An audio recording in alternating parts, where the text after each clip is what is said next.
Yo, what is up guys? Nick Nakai here, Let's Drift Media. Thank you for coming back to the channel. I know I hardly post anymore.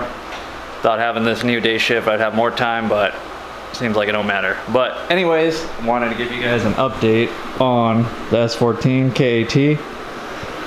Also, any of you guys go to Costco, highly recommend this Misto fan. You hook it up to your water hose and it really cools you off down here.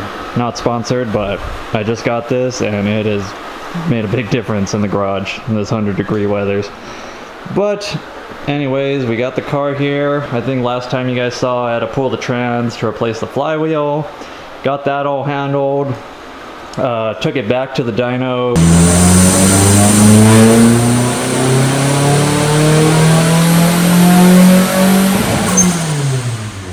Got it tuned. I think we made around 275 horsepower, something like that. I'll put the screenshot right here so you guys can see. But anyways, this thing is fast. After that, I took it to my first event actually.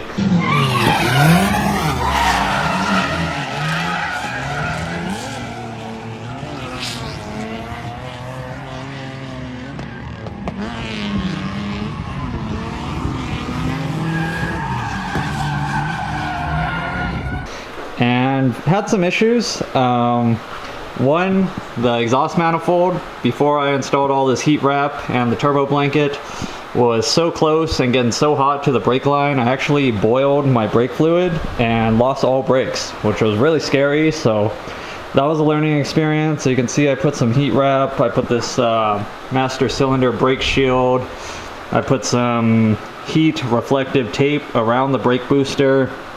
I also upgraded the brake fluid to DOT 5.1, which is the same chemical as DOT 3, but I still flush the system. But DOT 5.1 has a higher boiling point, and you could also mix it with DOT 3.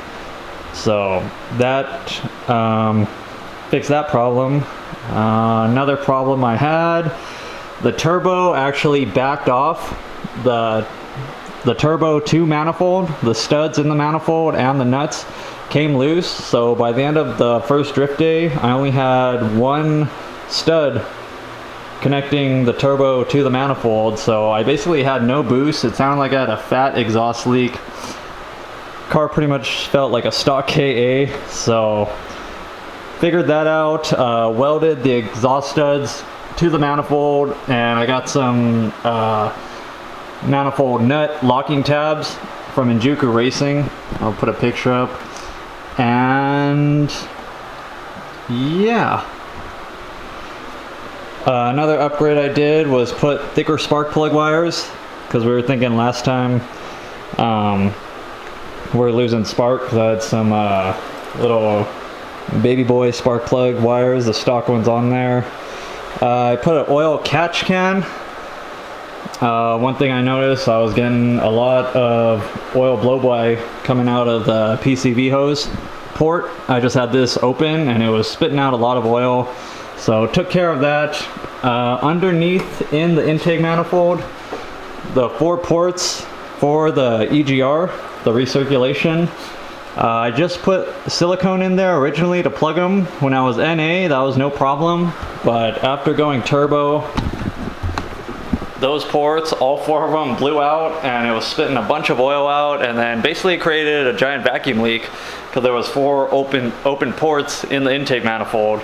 So luckily I was able to fix that at the track. I just put some rubber caps on and hose clamps and we were good to go from there. I ended up rebuilding my rack and pinion, and that aluminum nut on the driver's side, or passenger side, ended up getting stripped out. So that was kind of a big problem. It really sucked. See right here, the threads are just gone. So luckily ended up finding a used rack and pinion. I was able to get that back in there, and yeah, I took it to the track yesterday.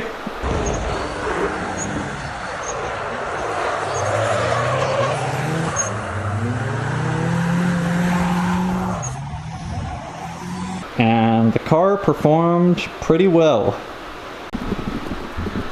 Me and Stan, we probably got about like 20 to 25 laps in throughout the day. We would just go like 4 or 5 laps at a time, let the car cool down, check on it.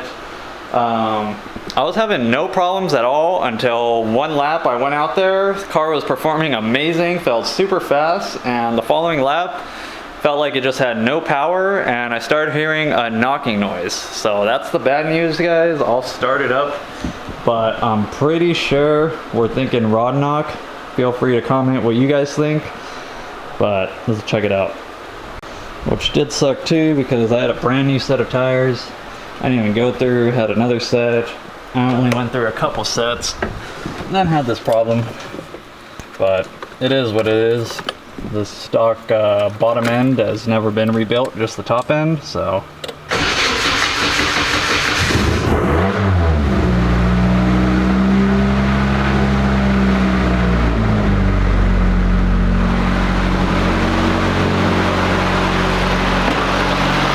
You can see at idle, it sounds pretty good, but I'll put the camera here and you guys can listen. You'll probably hear the slapping noise when you go to rev it up.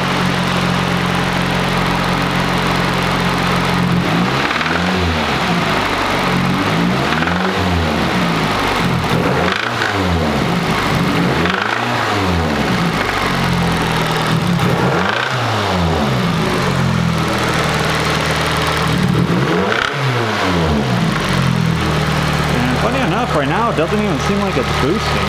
Doesn't even sound like the blow-up valve's going off. So yeah, that's where we stand. First thing I think I'm gonna do is drain the oil.